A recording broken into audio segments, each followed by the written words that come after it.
Live from Plymouth, Michigan, this is Kate Martin with KLM News, here reporting on a village in Nigeria that could be undergoing desertification.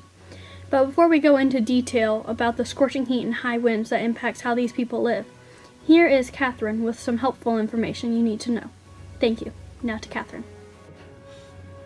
Thank you, Kate. This is Catherine reporting on desertification in the Sahara Desert. If you want to know about desertification, you have to go back to the beginning. Desertification is when soil is dry because of drought and nothing can be held down.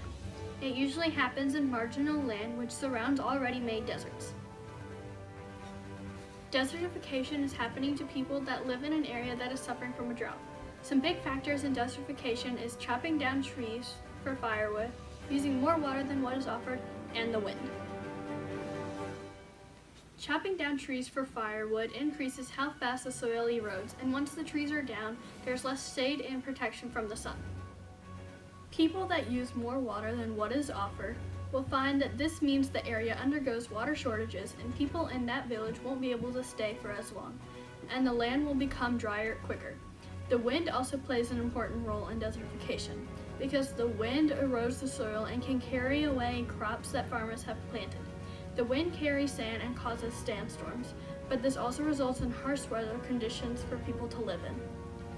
Now that you know more about desertification, back to Kate with the Nigerian village. Thank you. Thank you, Catherine, for that wonderful bit of background information. Now that you know that, we can go back to talking about the Nigerian village. The people in Nigeria have been experiencing desertification happen for quite a while, and while you may be asking what we can do to prevent this from further happening, I have some suggestions. 1. People can switch to coal as the main source of fuel instead of cutting down trees. This would help the soil erode slower and it would provide shade. 2. Farmers can build windbreaks around all of their crops to protect their crops from getting blown away. 3. More trucks can come into the desert and make more wells and water sources. This would allow desert living to be simpler and it would help the people in the desert have access to more resources. We need to put this into action now. If we don't do it, who will? Thank you for watching KLM News, and don't forget to step up and stop desertification.